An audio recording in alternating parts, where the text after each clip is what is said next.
आऊज़ बिल्लाहि मिनश्शैतानिर्रजीम बिस्मिल्लाहिर्रहमानिर्रहीम। शुरू अल्लाह के नाम से जो बड़ा मेहरबान और नहायत रहम वाला है। उम्मीद आप लोग खैरियत से होंगे और इस वीडियो में इंजीनियर फैसल आपसे मुखातिब है।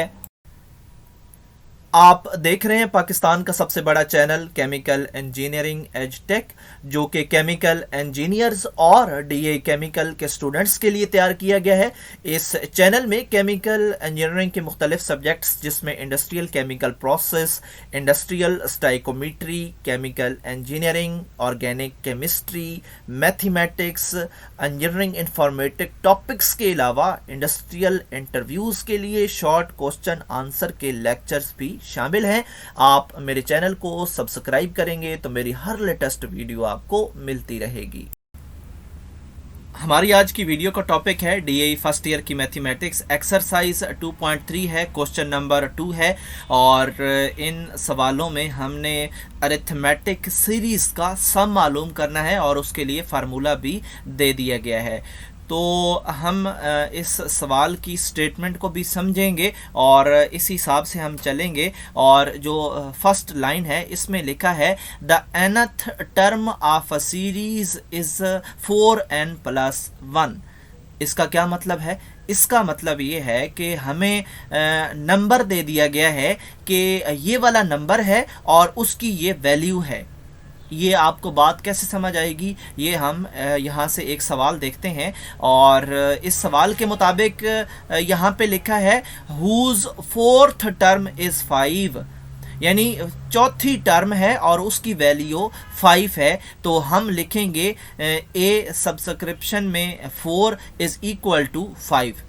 ठीक है, तो हम यहाँ पे भी यही करेंगे। हम यहाँ पे लिखेंगे a n is equal to 4n+1।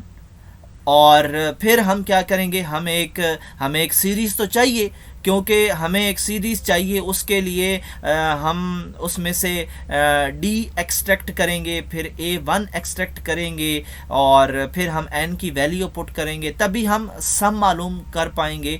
तो हमें एक सीरीज़ बनानी है और सीरीज़ बनाने के लिए एक बड़ा बेहतरीन सा रिलेशन हमें दे दिया गया है। तो अब हम यहाँ पे n की जगह पे 1 2 3 या आगे चलते जाएं तो हमें एक सीरीज़ मिलती जाए और ये एक अरिथमेटिक प्रोग्रेशन की सीरीज है। और अब इनके रिजल्ट्स के बाद हम इनको अगर एक सीरीज की सूरत में लिखें तो हम इस तरह लिखेंगे 5 9 13 और फिर हमारे पास जो फाइनल है वो क्या है, nth टर्म। यहाँ पे बता भी दिया गया है कि nth टर्म है तो फाइनल जो टर्म होगी वो n टर्म होगी। तो इस सीरीज़ के अकॉर्डिंग हमने अब डाटा सेलेक्ट करना है और फिर हमने इसका सम मालूम करना है। तो यहाँ पे तो हम देख रहे हैं कि ये जो इससे अगली स्टेटमेंट है find the sum of its first n terms. तो इसका मतलब है कि हमें यहाँ पे इस फर्स्ट टर्म से लेके जो n टर्म्स हैं इनका सम मालूम करके दो। एंड आल्सो के बाद की बात हम बाद में देखेंगे। पहले हमारे पास अब ये सीरीज आ चुकी है, हम इसमें से अपना डाटा एक्सट्रैक्ट करते हैं। किस लिए करते हैं? ये जो फार्मूला है ऊपर सम वाला, इसके लिए। तो इसके मुताबिक जो हमारे पास n है वो तो n ही है, क्योंकि फाइनल जो हमारे पास गिवन टर्म है वो nth टर्म है, तो हम n को n ही लिखेंगे। इसके अलावा हमें A1 चाहिए और ये सीरीज़ का पहला डिजिट होता है, पहली वैल्यू होती है जो 5 है, तो हम लिखेंगे A1 इज़ इक्वल टू 5। इसके बाद हमें डिफरेंस चाहिए, तो सीरीज़ हमने बनाई और इसमें से हम डिफरेंस भी निकाल लेंगे। डिफरेंस कैसे निकालते हैं? Second term negative first term, तो 9 में से 5 नेगेटिव होगा तो हमें 4 मिलेगा। इस तरह अब हमें A, D और N की वैल्यूज हासिल हो चुकी हैं जो कि हमने इस फार्मूला के अंदर फीड करवा देनी है। अब हमने यहाँ पे A1 की वैल्यू पुट कर दी 5, D की कर दी 4, और अब क्योंकि n तो n ही रहेगा, लेफ्ट साइड पे भी जो n की जगह है वहाँ पे भी ये n ही लिखना है, और राइट साइड पे 2 दफ़ा जो n लिखा है इसकी जगह भी n ही है। अगर कोई हमें इसकी जगह पे वैल्यू मिलती तो हम वो यहाँ पे फीड करते।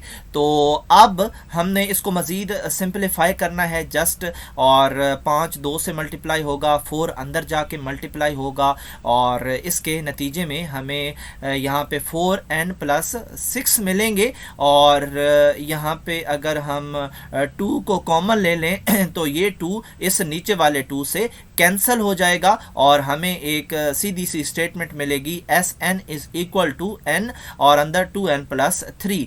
अब हम दोबारा सवाल की तरफ जाते हैं, और सवाल में लिखा है also the sum of its first 100 term, पहली 100 टर्म्स जो हैं उनका सम मालूम करो। तो अब हमारे पास क्योंकि सम का एक और फार्मूला आ चुका है, इसके अंदर अब हम n की जगह पे चाहे 100 पुट करें चाहे 200 पुट करें, तो जितनी भी हम वैल्यू पुट करेंगे वही हमारे पास उस सीरीज़ की जो सम है वो आ जाएगा। तो यहाँ पे जस्ट हमने n की जगह लेफ्ट साइड और राइट साइड पे 100 पुट किया, और इसको जस्ट सिंप्लीफाई करने से हमें 20,300 का सम मिला। इसका मतलब है कि ये जो हमने सीरीज़ बनाई थी इसमें अगर हम पहली 100 टर्म्स को जमा करें तो हमें यहाँ पे इनका सम मिलेगा 20,300, और यही हमारा आंसर है।